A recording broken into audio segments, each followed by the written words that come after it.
There's a version of you the world hasn't seen yet, and it's time he came out of the fire. Not someday, not later, now. You weren't made to live numb, lost in noise, buried under regrets. You were made to lead with quiet strength, to build unshakable discipline, to own your time, and forge a path that no one can break. There's a warrior inside you, not loud, not reckless, but steady, resilient, and focused.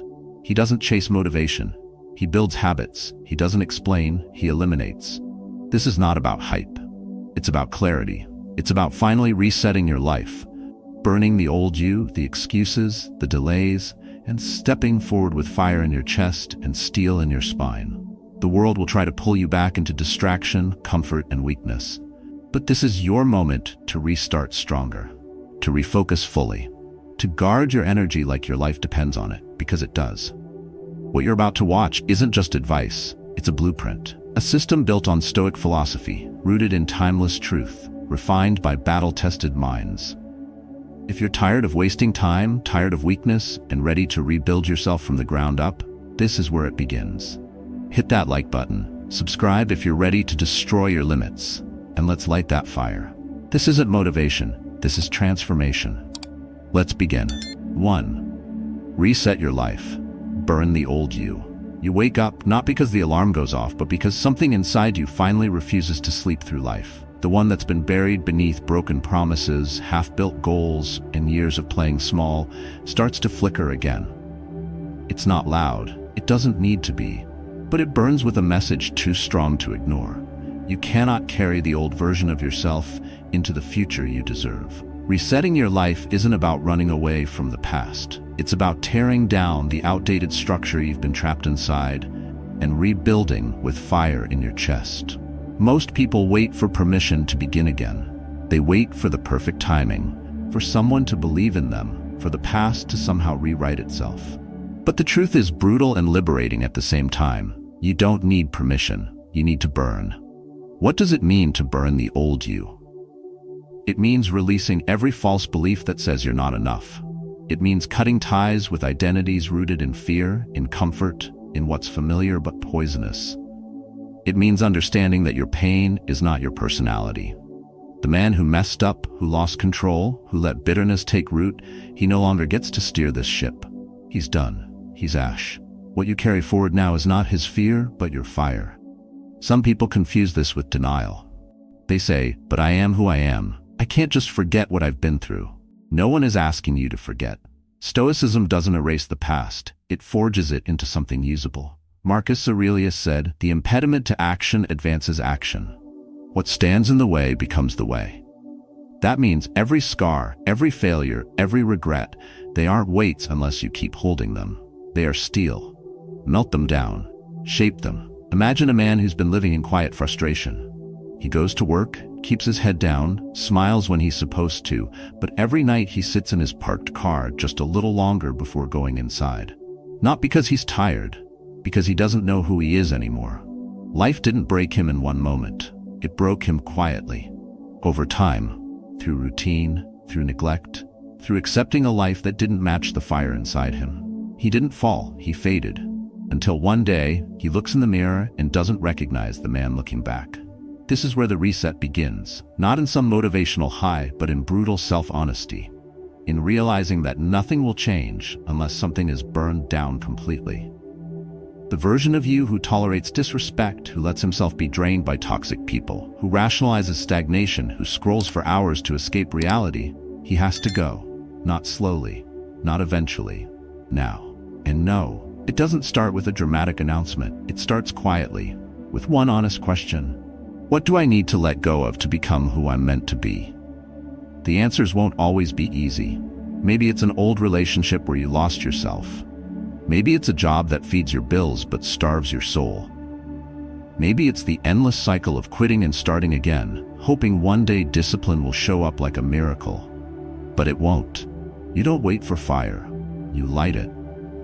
The Stoics didn't mourn the past, they reworked it into strength. They didn't beg for lighter burdens, they trained for heavier ones. Seneca wrote, "Let us throw off everything that weighs us down."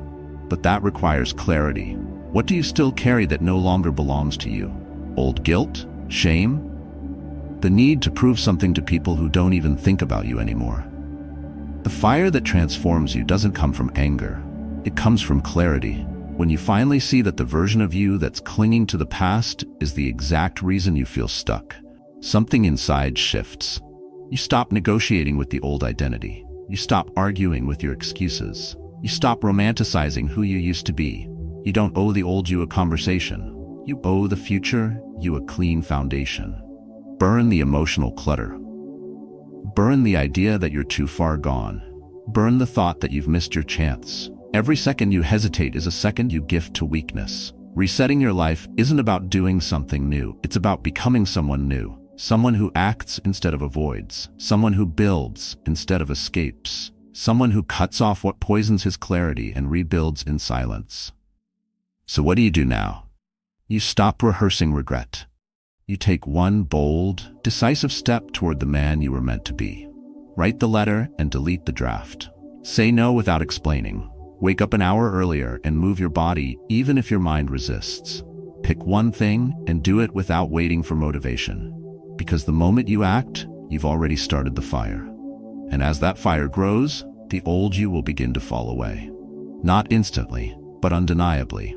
The more you move forward with intention, the less space there is for who you used to be. One step, one standard, one reset at a time. You want clarity? Burn the noise. You want strength? Burn the comfort. You want your life back?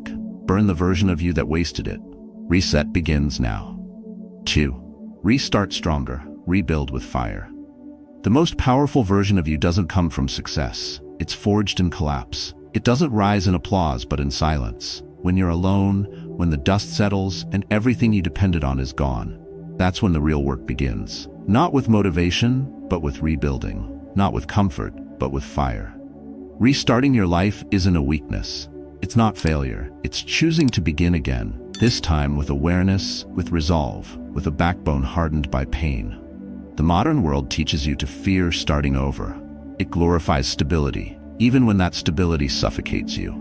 You stay in jobs that drain you, relationships that cage you, habits that numb you, because the idea of starting from zero terrifies you.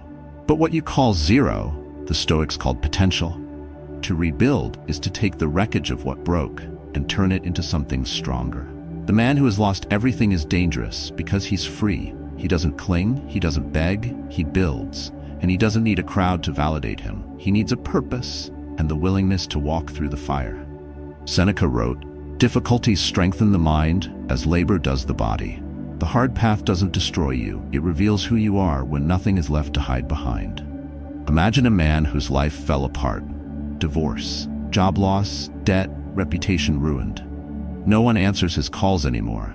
His name used to matter in rooms that no longer remember it. And for a while, he drowns. Not in noise, but in silence. He sits with his own thoughts, with the bitter taste of humiliation and helplessness. The world has moved on, and he hasn't. That's where most men stay, but not all. Some decide that this bottom is the forge. Instead of trying to glue the old life back together, he clears the debris. He stops asking, "How do I get it back?" and starts asking, "What can I build that's never been built before?" He shows up to the gym at 5 a.m. with no one watching.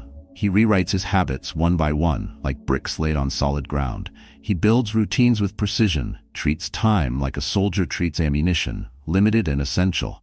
His strength doesn't come from what he lifts, but from what he no longer carries. That's the fire we speak of. Not anger, not revenge, clarity, purpose, relentless action. A man who restarts without bitterness is a force nothing can stop. He knows who left him. He knows who doubted him. He remembers the silence. And yet, he builds anyway. Because he's not chasing status. He's earning inner freedom. The common mistake is believing that the past defines the future. People say, "I've failed too much to start again," or "I'm too old to begin from scratch." But age doesn't weaken your ability to rebuild. Only your excuses do. A weak man tries to salvage the broken frame. A strong man tears it down and rebuilds from the foundation. And the Stoics? They never chased what was lost. They accepted what was. Then they acted. The old path is gone. That's the point. Don't try to walk it again. Don't try to revive something that was meant to end. Let the destruction be complete so the reconstruction can be pure. Because when you rebuild consciously with discipline, with a clear mission, you don't just recreate your past.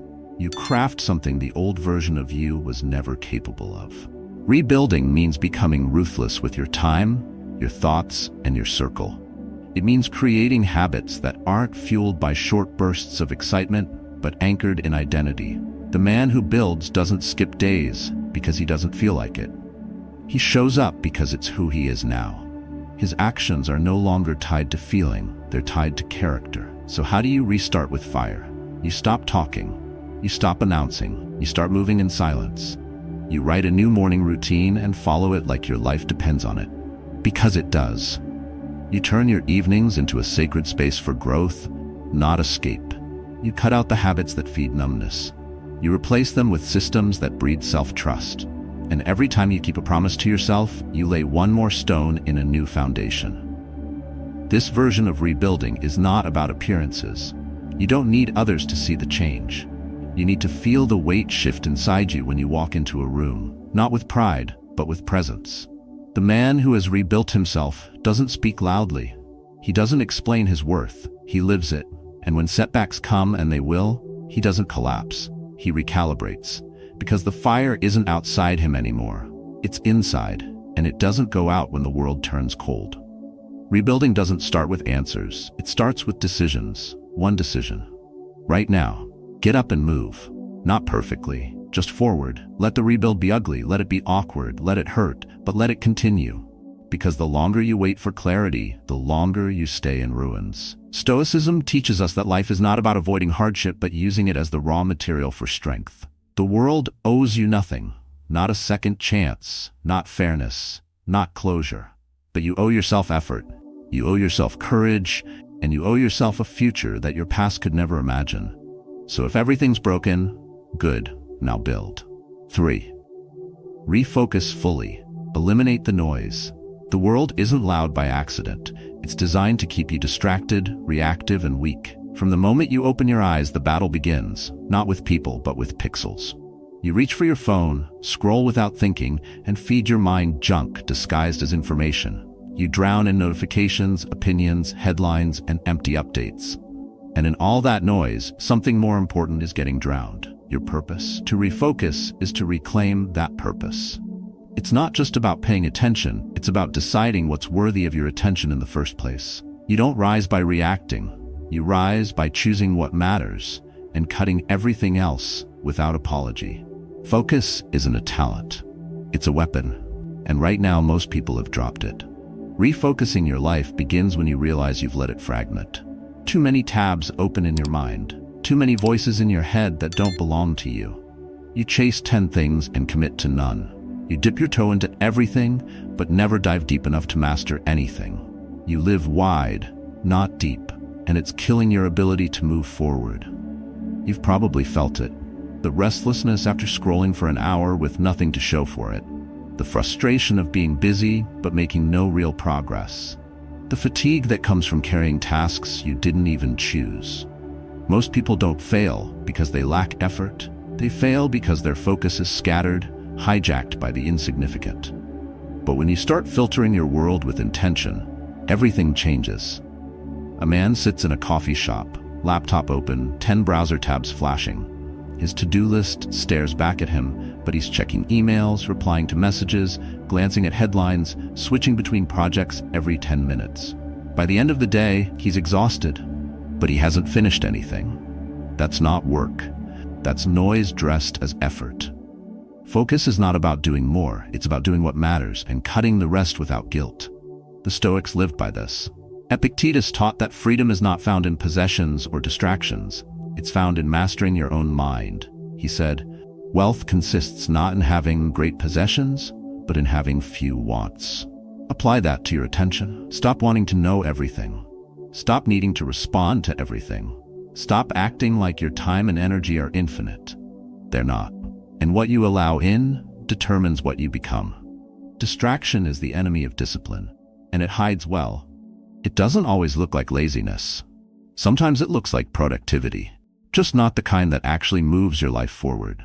You answer emails but avoid your mission. You clean your desk but delay the hard conversation. You check analytics but never create. It's a distraction wrapped in justification, and it's why most people stay stuck. Refocus means building mental walls, not to shut out the world completely, but to let in only what sharpens you. You create non-negotiable windows of deep work. You turn off the noise. You delete what drains. You stop saying yes by default. You give your time like a warrior gives trust, slowly, carefully, and only to what strengthens the mission.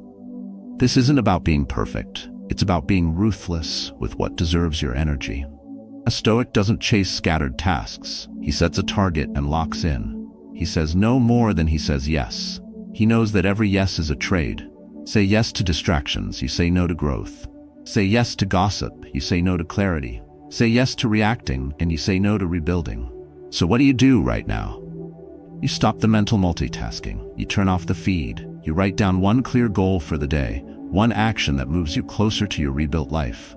Then you do it without switching, without flinching, without looking for escape. And if your mind tries to wander, you bring it back. Not once, but every time. That is the focus, not some mystical state, but a decision repeated until it becomes who you are. This is where the fire of refocus begins.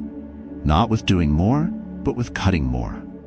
You don't need another app, another planner, another video. You need a reason. And when your reason is clear, your distractions become obvious. You can't chase everything. You're not meant to. The man who focuses like a warrior moves further in 1 year than the scattered man does in 10. It's not easy. The world wants you diluted. The algorithm wants your attention.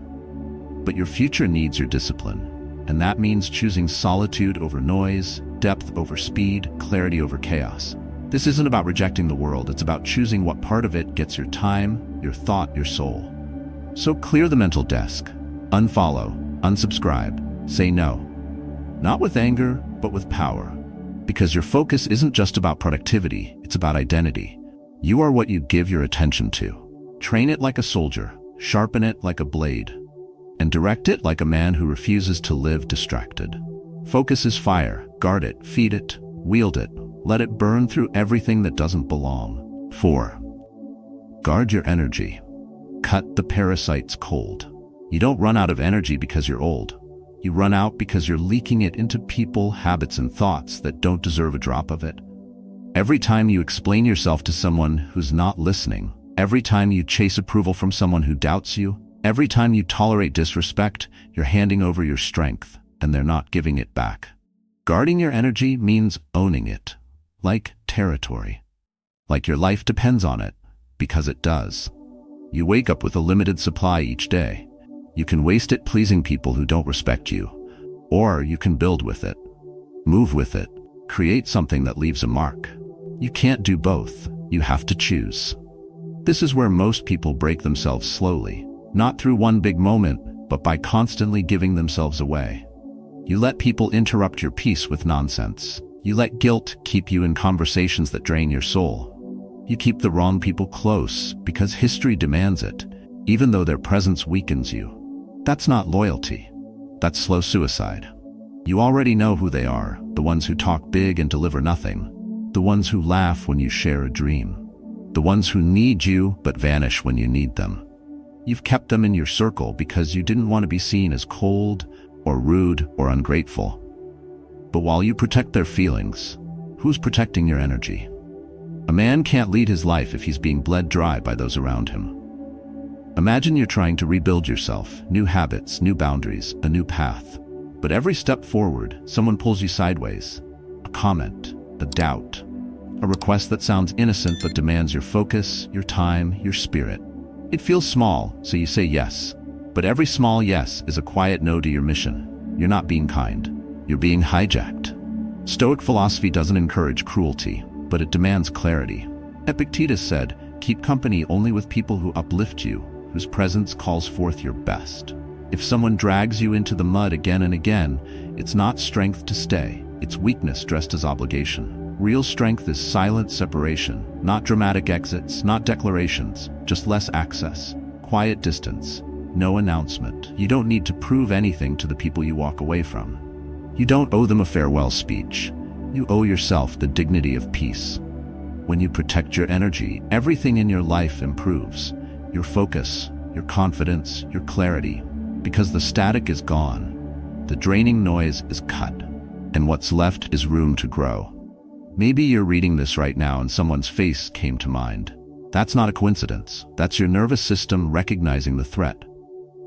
You've trained yourself to smile through tension, to hold your breath in conversations that make your chest tighten. And now, you're exhausted, and you wonder why. It's not that you're weak, it's that you've been generous with the wrong people for too long. You want a different life? Start by cutting the silent enemies of your mind, the ones who don't support your growth, the ones who minimize your effort, the ones who remind you who you used to be, but never who you're becoming. That's not friendship. That's sabotage in disguise. And yes, it will feel lonely at first, but loneliness is better than spiritual erosion. Silence is better than a fake connection. When you clean out the noise, you make space for truth, for strength, for real relationships that don't drain you, they sharpen you. Start simple. Don't reply out of guilt. Don't pick up calls that come with a pit in your stomach. Don't say yes just because you always have. Say no, quietly, consistently. Let the pattern break, even if it makes waves. You're not here to carry people who refuse to walk. You're not here to heal those who drain you dry. You are here to guard the fire inside you, and fire needs fuel, not thieves. Marcus Aurelius wrote, "The tranquility that comes when you stop caring what they say or think." That's not detachment. That's liberation. That's you stepping out of the emotional contracts that only served others. That's you reclaiming your energy for your purpose, not their projections. So here's what you do. Write down the names of the people who lift you up, then the ones who pull you down. Then ask yourself who you've given more time to. If the scales are off, reset them. Don't wait for the right moment. Don't wait for one more insult, one more letdown. You've seen enough. Your time is life, your attention is sacred, and your energy is the fuel that builds everything you want. Spend it with intention, guard it with fire, protect it like your mission depends on it, because it does. And once you do, you won't need to chase peace anymore. You'll become it. 5. Choose discipline. Feelings will betray you. You don't need more motivation, you need more discipline. That's the difference between those who build and those who break. Feelings come and go like waves. Discipline stands like a mountain. If you keep waiting to feel ready, to feel inspired, to feel confident, then you'll stay right where you are. Broken habits, half-done goals, another year gone, another excuse dressed up like a reason. Discipline doesn't ask how you feel. It doesn't care if you're tired, bored, or scared. It simply says, show up, move forward, do it anyway. It is the internal steel that doesn't bend when the winds of emotion start screaming. The modern world tells you to listen to your feelings, but those feelings are often lies. They whisper weakness in your ear. They tell you it's okay to delay, to avoid, to quit. You know this voice well. It's the one that talks you out of change just when you're about to make it. Choosing discipline is choosing truth over comfort. It's looking in the mirror and seeing not just who you are, but who you refuse to be. It's doing the work when no one's watching, when no one's cheering, when no one even knows what you're trying to change. It's personal. And that's why it works. You already know the moments where your discipline dies. You promise to wake up early, but hit snooze. You tell yourself this is the last day you eat junk, but cave in at night. You open a book, but scroll instead. None of these are massive failures, but they add up.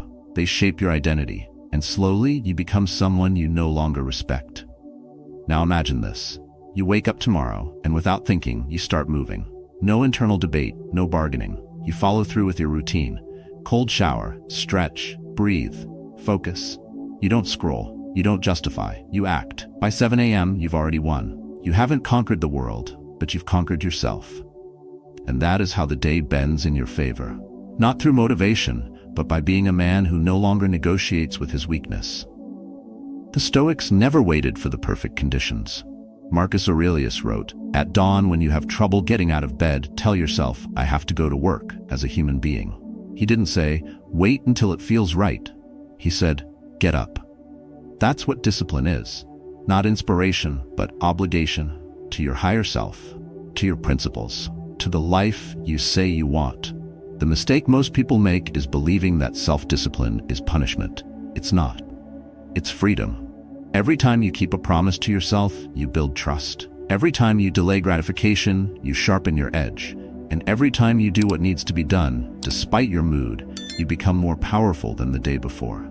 You are not your feelings, you are your actions, your routines, your non-negotiables. And when those are forged in fire, your identity begins to change. You stop being the man who hopes, you become the man who moves. Think about where you break down most often. Is it in your health, your business, your emotions? Then track it back.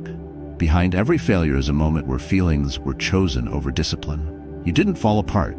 You drifted, slowly, silently, willingly, because you gave your power to a fleeting emotion instead of a fixed standard. Now reclaim it.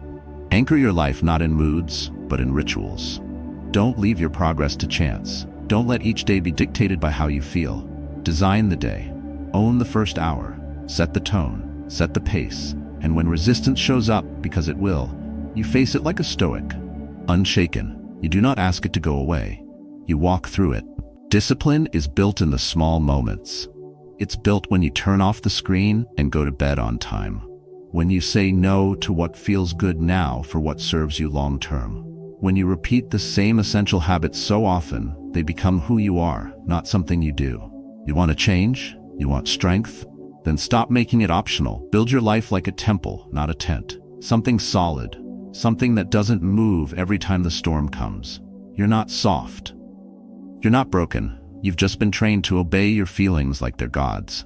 They're not. They are noise. You are signal. And the moment you stop asking them for permission is the moment you begin to take your power back. So here's where it begins. Choose one habit you've been avoiding. Just one. And for the next 7 days, do it. No matter how you feel. Tired? Do it. Unmotivated? Do it. Doubtful? Do it anyway. That's not cruelty, that's clarity. That's how you rebuild. This is what separates men who drift from men who lead. Discipline. Relentless. Quiet, internal discipline. The kind that doesn't shout, it just moves. And when the world sees the results, it's already too late for them to catch up. You've become something else, something solid, something unshakable. 6. Master your mind, control the inner war. The most dangerous battlefield is not out there. It's not your job, not your past, not even your circumstances. It's the war happening in your own mind. You know it. The voice that whispers, "What's the point?" The one that tells you to settle, to quit, to slow down just when you're about to rise. That voice doesn't shout. It slips in quietly. Doubt dressed as logic, fear disguised as caution, and you've been listening to it for too long. To master your mind is not to silence that voice completely. It's to stop obeying it. It's to recognize when your thoughts are building you or breaking you. You don't need to believe every thought you think. You need to test it, question it, strip it of emotion, and ask, does this move me forward? If it doesn't belong. The Stoics knew this.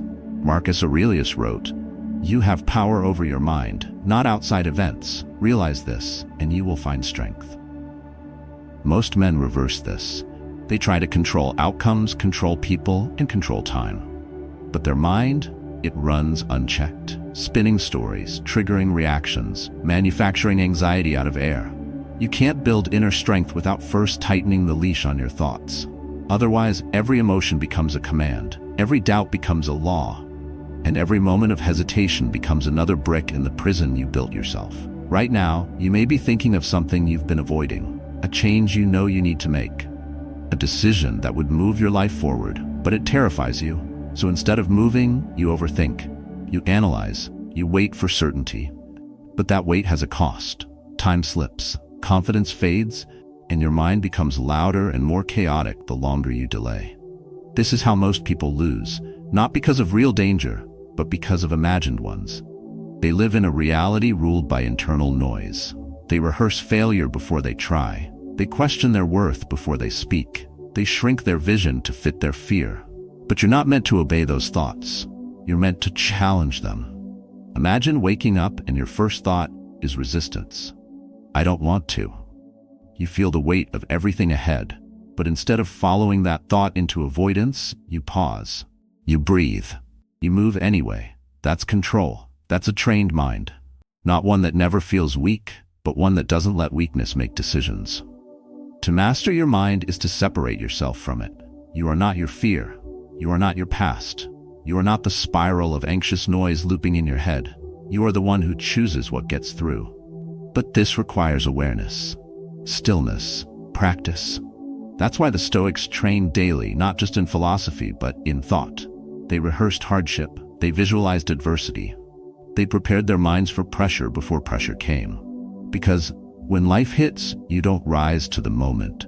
You fall to your level of training. So how do you train? You start small. You catch one thought a day that doesn't serve you, and you stop feeding it. You stop repeating it like a prayer. You rewrite it. Turn "I'm not ready" into "that's exactly why I must act now." Turn "what if I fail" into "if I don't move, I fail by default." You build that habit every day, and slowly your mind becomes your weapon, not your weakness. Think about how many decisions you've delayed because of internal noise. The opportunity you didn't take, the person you didn't approach, the project you never started. Not because you weren't capable, but because your thoughts convinced you to wait, to question, to withdraw. That's not you being rational. That's your mind being untrained. Now imagine what happens when your mind bends to your will. When you think deliberately, when you set a course and stay on it. Not because you feel perfect, but because your thoughts are no longer steering the ship. You are. That's when clarity returns. That's when your presence sharpens.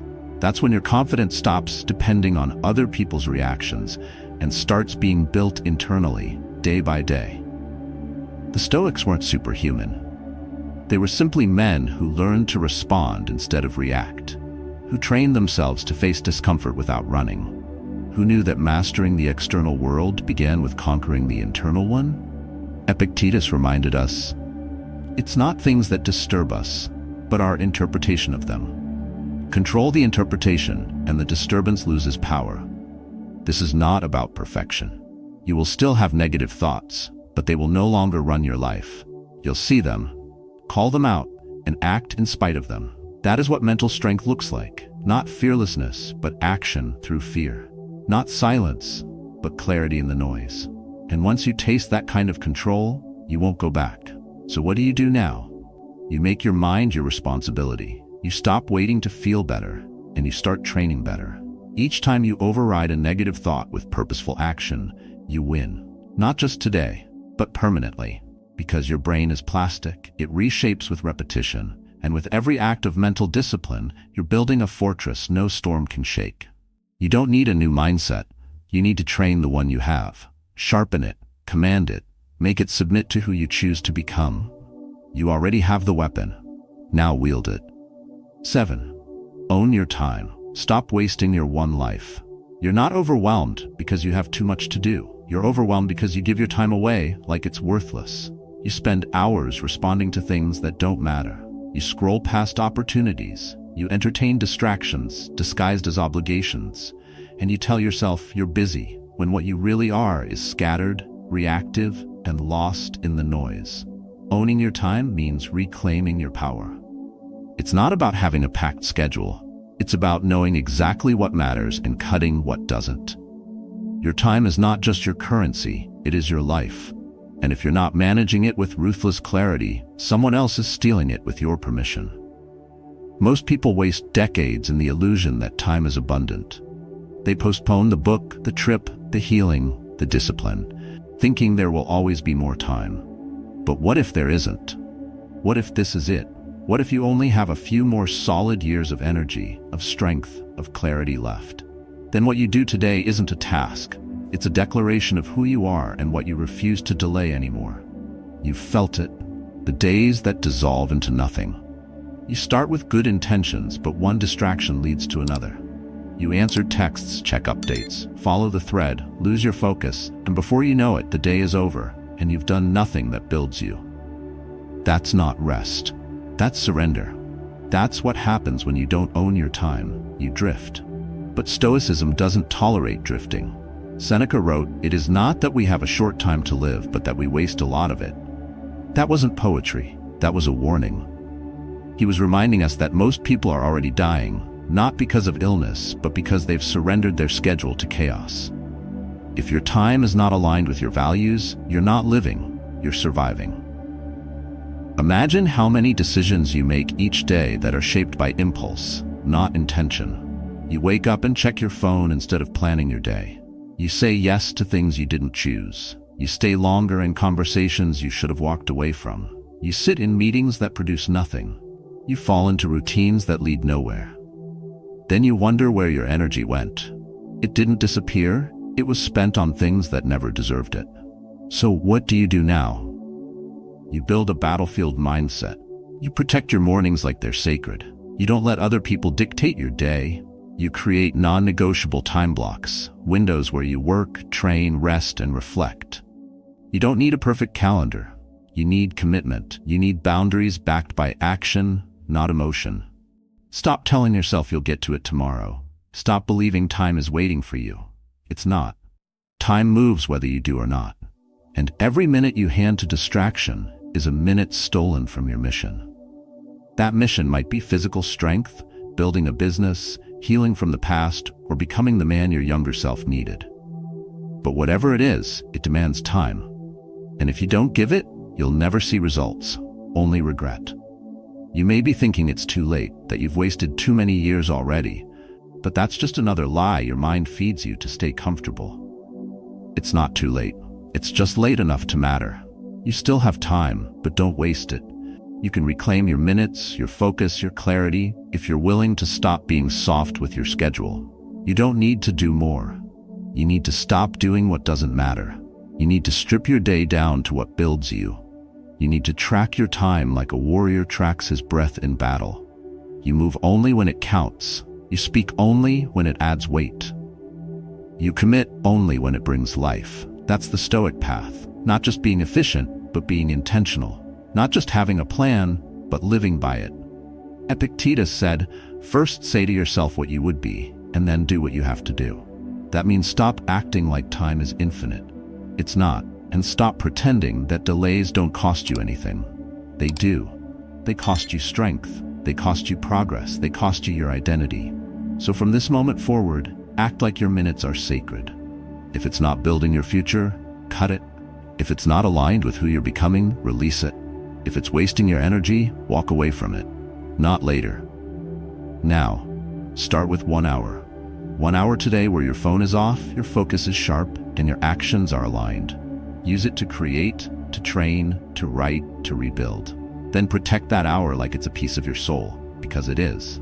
This isn't about scheduling, it's about sovereignty. You can't lead your life until you lead your time, and the world won't respect your hours until you do.